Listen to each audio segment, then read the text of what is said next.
If you think that 20 drinks a week is not much, then, like me, you might be an alcoholic.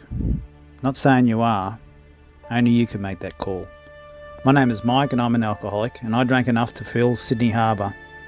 If you're wondering whether you have a problem with the bottle or you are concerned about a loved one, then this short video will have some points for you to sit up and take note of. In the beginning I had a taste for alcohol even though I didn't have access to it very often. I was about 13 years old. Weddings were a good opportunity because A, it was socially acceptable for kids to have one or two sips, which was even considered funny then. And B, if you're as resourceful as I was, you could easily get 3 or 4 drinks by asking different aunties, uncles and older cousins. Then there was my dad's stash, which I could secretly take 1 or 2 drinks from each day, or more if he was already drunk and wouldn't notice anything missing. My dad didn't seem like an alcoholic to me because he said only men in the park were alcoholics and he was just a drunk. Drunks didn't drink alone or in the morning, so he worked the night shift and had lots of friends who drank with him. 1 drink was never enough for him.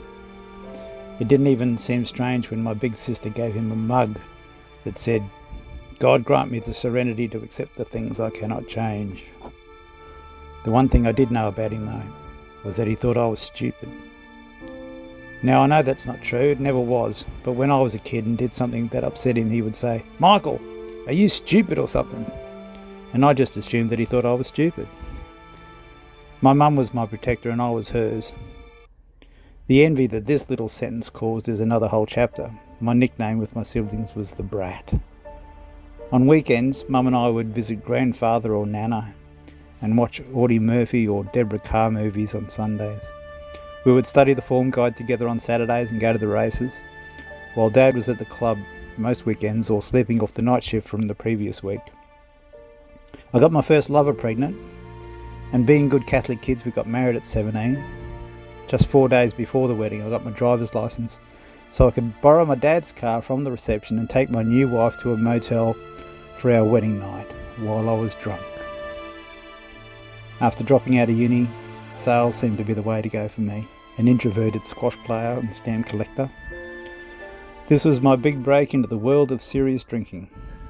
In my first full-time job, I'd worked part-time in hospitality and cleaning during university, but I was made a field manager and given a team of canvassers after 7 weeks. This allowed me to spend half the day in a pub with other managers and drink after work on Fridays until I could drive home drunk to my new beautiful wife and son. Yada yada yada. I experienced business failure after business failure, and I never made the connection between my love of alcohol and my uncanny ability to be in the wrong place at the wrong time with too little money and too many excuses. In 1997 I moved to a new town and began drinking full time. My second wife followed me with our 4 kids and I spent nearly a decade drinking myself to death. When I came to Alcoholics Anonymous, AA, in late 2005, I got a brief glimpse of what the problem was and how I could fix it. It took me 2.5 years and 5 attempts to realise that I couldn't do it on my own, and finally with the help of some friends I began my sober journey. This is the story that led me to a happy, sober and awesome life. Now it has been 15 years since my last drink, and I write about addiction. I do it because I can, through the medium of this marvellous webinet thingy. I do it because I want to help others who have a similar pain, who want a solution. And I do it because I have a responsibility to give back to the world that I live in.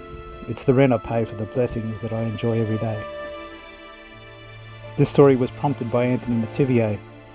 I completed an online course of his and Jonathan Levi, and he told me that if I want to help others, I have to write my story of pain and relief. Because if I can recover from a seemingly unending story of pain and failed recovery, then others might like to hear about it and learn from it. Maybe someone just like me can benefit from my struggle. Maybe there is a few of you. You can recover too. You will recover if you do what I've done.